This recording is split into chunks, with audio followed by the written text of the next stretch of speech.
1 year ago, deadly wildfires devastated communities across Southern California. We had homes, businesses, even places of worship. They were burned to the ground. Expressions Church is a intercultural church based in Pasadena, California.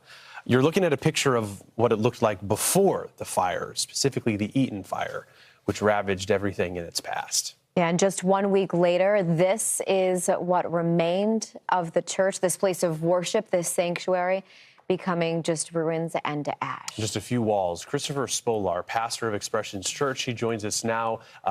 Pastor, it was a new church from my understanding. You guys were renting that building, but as we said before break, a building is just the four walls, right? The church is the people. I am wondering about your congregation. How did they fare? Some of the stories from them after this fire.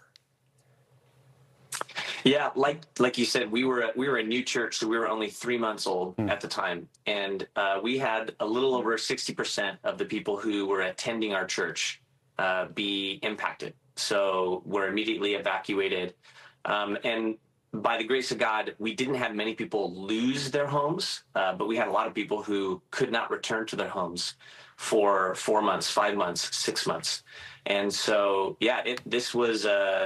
this was something that really impacted our church. Now, 1 year later, we're doing really well.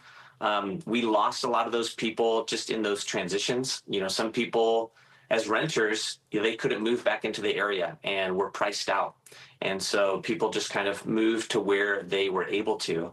But in the year since, we've been able to grow, reach new people, and the church, not the building, is doing really well.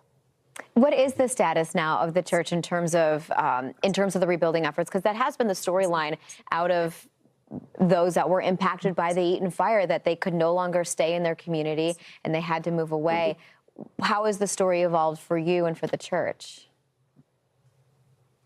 Well, yeah, I mean, in terms of the rebuilding efforts, as you know, there haven't been all that many buildings that have been able to be rebuilt. The church building that we were in, as far as I know, still has no timeline even of when they would start. And so it's still leveled ground. But for the people that are in our church and the ways that we've seen God move, I mean, there's just lots of stories of hope. In fact, that's what we're looking at this next Sunday, as we take this Sunday to remember what happened in the fires. Is our theme is just hope. And so we want to look at all the stories of hope, all the ways that God has moved. God has provided in ways that we could not even think, ask, or imagine. And so there's one family who got connected to our church that we were able to walk alongside, and they were able to lay the foundation for their home. And one thing that they did was they asked us to come in and place a Bible underneath the foundation as they were laying it, because they want their new home to be built on the foundation of the Word of God.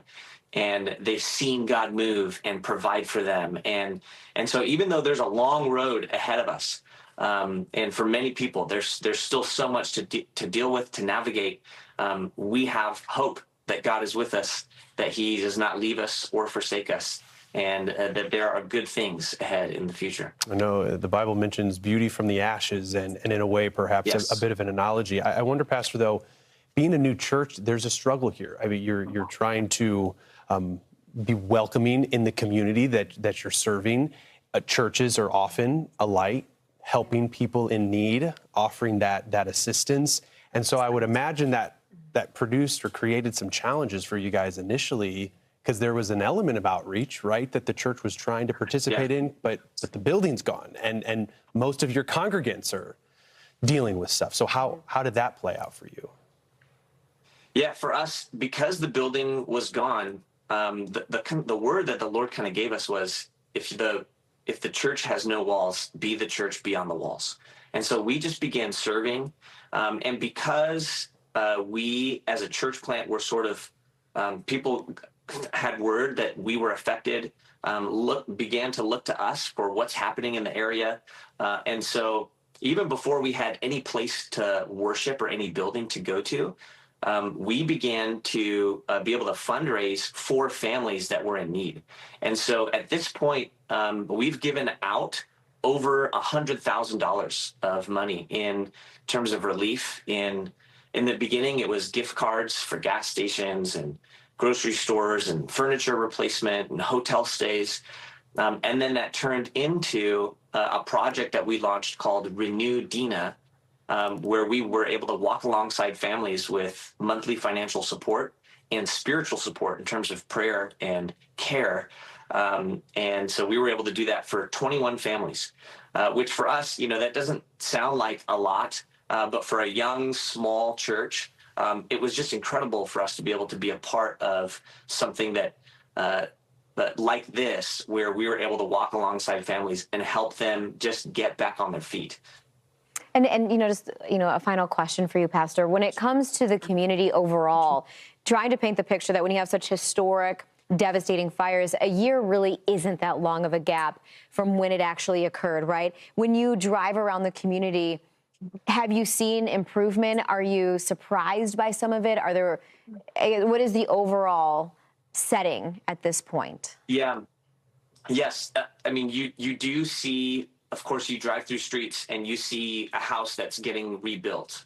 You see the framing on houses. But the reality is there's few and far between and compared to what was lost. So it's pretty emotional still to drive through these places and you just see level ground. I mean, it just looks like fields in some places. And so, yes, there is work that has started, but there's so much work left to do. So it's a mix of feelings. There's the hope of the new, but then there's still the pain of what was lost. So carrying that burden of making sure that people's spirits remain high and those leaning on faith to make it through some really dark times. I like to hear the hope that's still there. Got to carry it with us. Otherwise, we have nothing else. Pastor Christopher Spolar, thank you for your time. Pastor of Expressions Church in Pasadena, California. Thank you. Thank you.